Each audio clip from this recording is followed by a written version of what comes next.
Hi, thanks for watching my PlayerPod's how-to video. In this video, we're going to talk about the model options and how to set your own meshes for your own game project.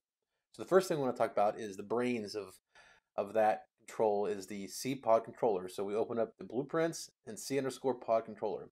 Open that blueprint up, and what we have over on the variable section, we click on options. We have three main options that we want to possibly change for our own game. The first one being the character map. The character map is the T map. Its default values are set over here on the right side. I've already got three models set as an example, but we can go ahead and add more. You'll sometimes you can get an error if you click on this plus button. You can see that it says cannot add a new key to the map while key with the default value exists. Basically, that means is that there's already a 0. So what we want to do is change that to a 3, and then we'll want to add another one. It's one of the particulars with the engine that you can't add a new one if there's already a 0. So you want to keep adding a new key to keep adding more of them.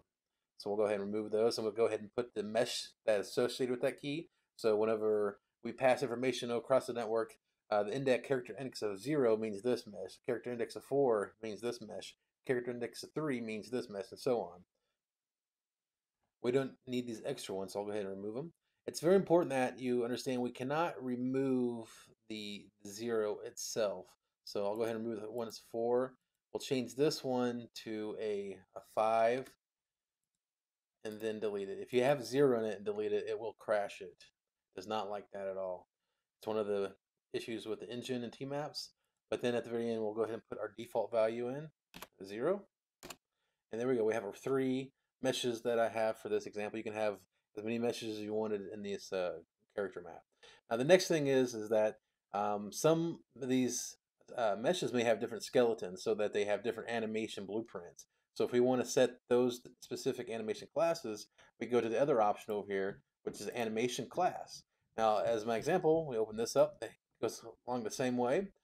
We have a you create an animation element. We'll click one, and then we would fill in our mesh that we have.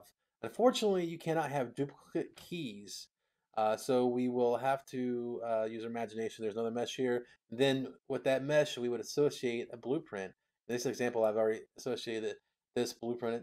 I could have a different blueprint for that skeleton and apply it that way. So that way we can have a list of all of our meshes and its associated blueprint. And when we call in to get those meshes, it will pull the correct blueprint to set up for that character. So that's one place we can have multiple skeletal objects for multiple different mesh skeletons.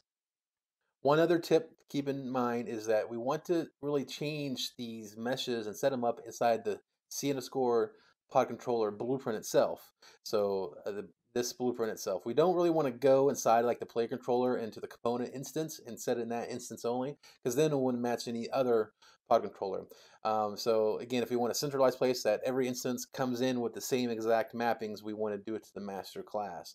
Now, if it was for game design, so you have different races of characters based on a game mode. Maybe this instance has these kind of models like the Protoss models, or the other instance has the Tran models. They have all kinds of different specific for a reason for game design. You could do it that way, but generally everybody will want to set inside of the default master blueprint. And that's it on setting up the different character meshes and types. The last thing to talk about is the rotation sensitivity. Now this sensitivity is how much when you rotate the pod. So for example, if I would hit play as an example,